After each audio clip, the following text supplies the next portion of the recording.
Hello! My presentation today is on politicians and parasociality, how increased communications technology has decreased social barriers. In present day, politics is increasingly played out on social media sites. Politicians vie for the public's attention and are almost required to constantly comment on current events. And this isn't just politicians, this is also our celebrities, our influencers, but it's almost like celebrities and influencers are becoming politicians and politicians are becoming celebrity influencers. Just look at who our current president was a celebrity, is now a politician, still vaguely a celebrity. The public see politicians as within their social reach. I could go right now, tweet at my representative for my state senate, I could my congressman, I can even tweet the president of the United States. I guess not tweet, he's not on Twitter anymore, but I could reach out to them in some way through a social media account. So it seems like politicians are within social reach, even if they aren't fully within, even if that's not actually reflective of reality. Algorithms prioritize reactionary content, furthering the divide between people. We have discussed various ways in which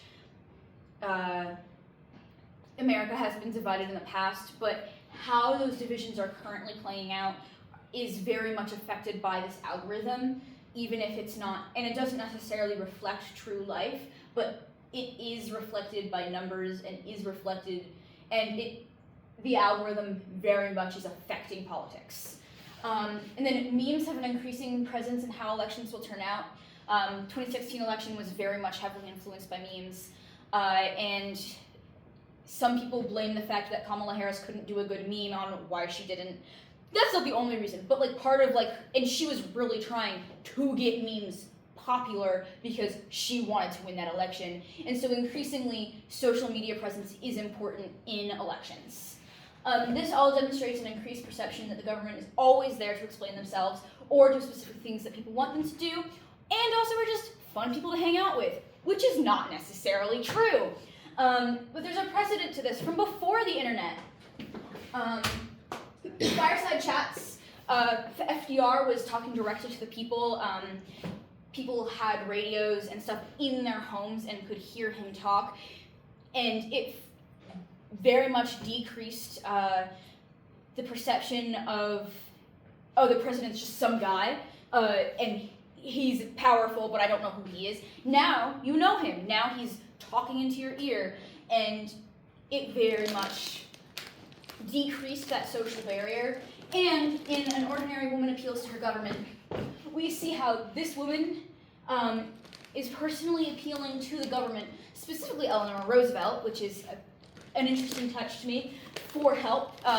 She isn't accepting government programs. She wants help, but she does not accept the less personable, and she wants a more personable way for herself to get help.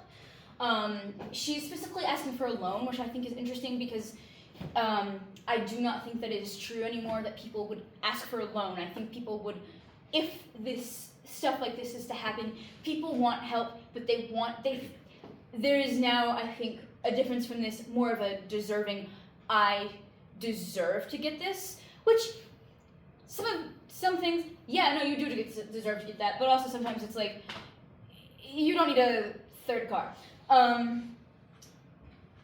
And she sees the government not as something to serve her, but as something to work with, which I do think has continued. I do think that people still see the government as something to try to work with, but I think that also since then, there has been an increasing distrust in the government, which has changed this. I think that we had this, and then there was less trust in the government, and also an increased social barrier, but now, even though there's still not great trust in the government, there's a decreased social barrier. Thank you for listening to my presentation.